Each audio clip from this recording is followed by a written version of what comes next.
Praise the Lord. இயேசு கிறிஸ்து சிலுவையில் பேசின 7 வார்த்தைகளை குறித்து தொடர்ந்து இந்த வாரம் முழுவதுமாக நம்ம பார்க்க போகிறோம். ஒவ்வொரு வார்த்தையாக நம்ம தொடர்ந்து பேசவிருக்கிறோம். நீங்கள் தவறாமல் இந்த 7 வார்த்தைகளையும் பார்த்து பிரயோஜனப்படுத்திக் கொள்ளுங்கள். நம்ம வாசிக்கலாம்.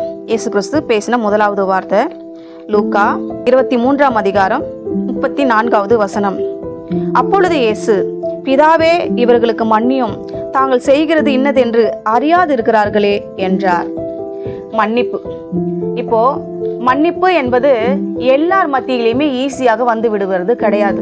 உண்மையை சொல்லணும்னா கிறிஸ்தவங்க மத்தியில தான் மன்னிப்புங்கிறது அதிகமா கிடையாது. ஆனா வேதத்தின் படி கிறிஸ்து எல்லாருக்கும் முன்மாதிரியா வைத்து போனது என்ன தெரியுமா? உன்னை நிந்திக்கிறவங்களுக்காக நீ ஜெபம் பண்ணு, உன்னை யாரெல்லாம் சபிக்கிறாங்களோ அவங்களை ஆசீர்வதி. ஏன்னா பாவிகளும் அப்படி செய்யறாங்களே, அப்போ உனக்கும் அவங்களுக்கு என்ன வித்தியாசம் என்பதை காமிக்க வேண்டும் என்பதற்காக நீ என்ன பண்ணு, முந்தி கொண்டு என்ன பண்ண, அவங்கள மன்னித்து விடுன்னு தான் சொன்னாரு. இயேசு கிறிஸ்து சிலுவையில் பேசின முதல் வார்த்தையே என்ன வார்த்தை? மன்னிப்பு. பாருங்க, நம்ம ஈஸியா சொல்றோம். இப்ப இயேசு கிறிஸ்து பாருங்க, அங்க நின்று அவரை சுற்றி இருந்த ஜனங்கள் எல்லாரும் யாரு? வாரினால் அடித்தது யாரு? காரி துப்பினது யாரு? தலையில் கொட்டினது யாரு? கால்களில் ஆணிகளை அடித்தது யாரு? விழாவில் ஈட்டியால குத்தினது யாரு? இப்படி நிறைய பேர் சுத்தி இருக்கிறாங்க. சங்க தலைவர்கள் இருக்கிறாங்க, அங்க வேத பாரகர்கள் இருக்கிறாங்க, ஊர் மக்கள் இருக்கிறாங்க, சீஷர்கள் ஒரு பக்கம் நின்று கொண்டு இருக்கிறாங்க, தாய் ஒரு பக்கம் நின்று கொண்டு இருக்கிறாங்க. அத்தனை பேருக்கு நடுவுல அவ்வளோ வலியிலும் அவ்வளோ வேதனையிலும் கிறிஸ்து இயேசு சுத்தி இருக்கிறவங்க எல்லாம் யாரு? அவரை நிந்திக்கிறாங்க, அவமானப்படுத்துறாங்க, அவருடைய ட்ரெஸ்ஸை எடுத்து எனக்கு உனக்குன்னு சீட்டு போட்டுக்கிறாங்க, காரி துப்புறாங்க. ஆனா அவங்கள பார்த்து இயேசு கிறிஸ்து சொன்ன ஒரு வார்த்தை என்ன தெரியுமா? அவங்க இவரை நிந்தித்தும் அவங்க எல்லாருமா சேர்ந்து இவரை பரியாசம் பண்ணியும், பிதாவே, இவர்களுக்கு மன்னியும், தாங்கள் செய்கிறது இன்னது என்று அறியாது இருக்கிறார்களே. என்ன அறியல? ஏன்னா அவங்க எல்லாரும் இப்ப யூதர்களே வரப்போகிற மேசியா இவர்தான் என்பதை ஏற்றுக்கொள்ளவில்லை.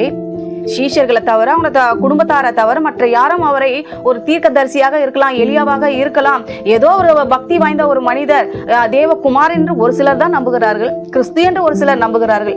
அங்க இருக்கிற எல்லாரும் அதை நம்பவில்லையே. ஆகையினால நான் மெய்யான தேவகுமாரன் என்பது இவங்க யாருக்கும் தெரியல. அது மாத்திரமல்ல, இயேசு கிறிஸ்து சிலுவையில் அறையப்படுகிற போது திரைச்சீலை கிழிந்தது இல்லையா? அது வரைக்குமே நியாயப்பிரமாணத்தின் காலம் இருந்தது. இந்த திரைச்சீலை 2ஆக கிழிந்ததுக்கு பிற்பாடுதான் கிருபையின் காலமே தொடங்கினது. அது வரைக்குமே இவங்க எல்லாரும் என்ன நினைச்சாங்க? மோசே நியாயப்பிரமாணத்தின்படி யெகோவா ஒருவர் தான் தேவன், கிறிஸ்து என்பவர் என்று எதுவும் இல்லைன்னு சொல்லிட்டு அவங்க என்ன பண்ணாங்க? அவங்க யாருமே கிறிஸ்துவை ஏற்றுக்கொள்ளவும் இல்லை, நம்பவும் இல்லை. ஆகையினால அவங்க தெரியாம செய்யறாங்க. அதனால அவர்களுக்கு அதை நீங்க மன்னிச்சிடுங்கன்னு சொல்லிட்டு சொன்ன எக்ஸாம்பிளுக்காக தான் மலை பிரசங்கத்துல ஜனங்களை பார்த்து ஆண்டவர் சொல்றாரு, 10 தாலந்து கடன் பட்டவனுக்கு இந்த ராஜா மன்னிச்சிடுறாரு.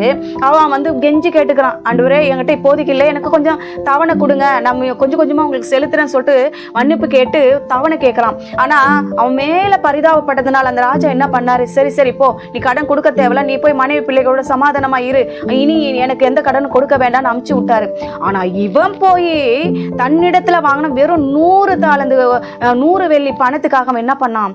அவங்க மனைவி பிள்ளைகளை சிறப்பிடிச்சு கழுத்தை நெரிச்சு, நீ கொடுத்து தீரலன்னா உனக்கு அவ்வளவுதான் சொல்லி என்ன பண்ணான்? கடினமாய் நடந்து கொண்டான்.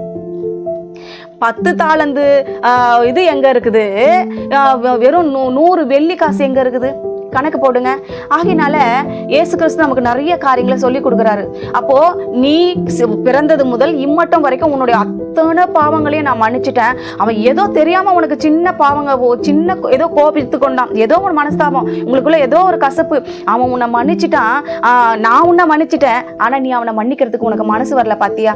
இப்போ இத போய் அந்த ஆளுக்கு, அந்த ராஜா கிட்ட போய் மற்ற ஜனங்கள் சொல்றாங்க, நீங்க அவனுக்கு மன்னிச்சு அனுப்புனீங்க, ஆனா அவன் அவங்களுக்கு மன்னிக்க மாட்டேன்றானே.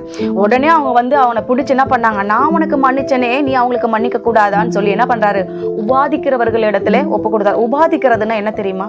உபாதிக்கிறதுனா தண்டனை, சோதனை, கண்ணி, வலை. அவங்க என்ன பண்ணுவாங்க? உபாதிக்கிறவங்கன்னா என்ன பண்ணுவாங்க? அந்த இடத்துல தண்டனை கொடுப்பாங்க, அவங்கள சிக்ஷை செய்து கொண்டே இருப்பாங்க. அவங்கள சரிப்பா, நான் கொடுத்துறேன், என்னை விட்டுடுங்கன்னு சொல்ற வரைக்கும் என்ன பண்ணுவாங்க? இப்போ குற்றவாளிகள் எல்லாம் பிடிச்சிட்டு போய் லத்தியால அடிச்சு அவன் குற்றத்தை ஒப்புக்கொள்ளுகிற வரைக்கும் அடிக்கிறாங்க பாத்தீங்களா, அதுதான் உபாதிக்கிறது. அந்த மாதிரி இடத்துல இவனை ஒப்பு கொடுக்க போறேன் அப்படின்னு சொல்லிட்டு சொல்றாரு. பாருங்க, நம்மளுடைய பாவங்களை கிறிஸ்து தம்முடைய ரத்தத்தை சிந்தி நம்மளை மொத்தமாக மன்னித்து விட்டார்.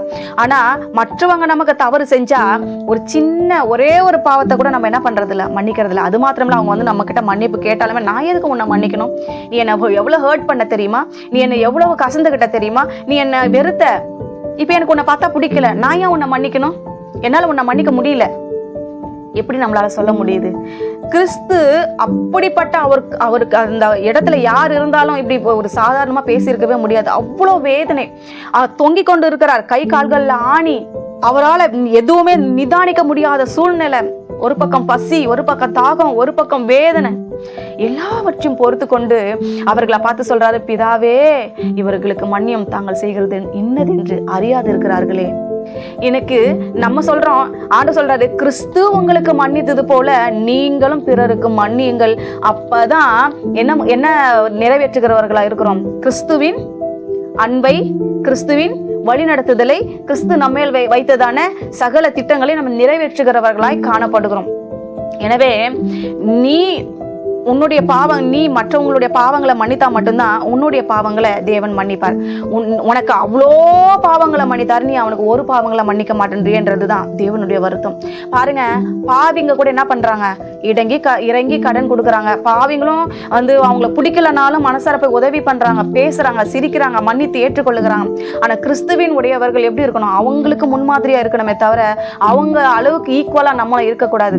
அதுக்குதான் வேதம் சொல்லுகிறது, பாவிகளும் அப்படி செய்கிறார்களே, ஆனா நீங்க அப்படி இல்லையே, தேவன் உங்களை பரிசுத்தமாக்கி இருக்கிறாரே தம்முடைய ரத்தத்தினால, அதனால கிறிஸ்து உங்களுக்கு மன்னித்தார், நீங்களும் அவர்களுக்கு மன்னியும்.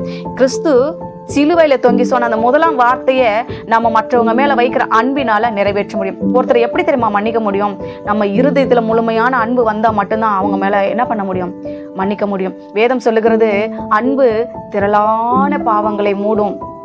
ஒரு நாளும் நீ எனக்கு அப்படி செஞ்சியே, அன்னைக்கு இப்படி பேசினியே, என்னை இப்படி திட்டினியே, அவங்க கிட்ட மாட்டி விட்டியே, எனக்கு இப்படி துரோகம் செஞ்சியே, கிண்டி கிளறாது. அன்பு ஒரு காலம் சின்னமடையாது, கோவமடையாது, எதுவுமே பண்ணாது இல்லையா?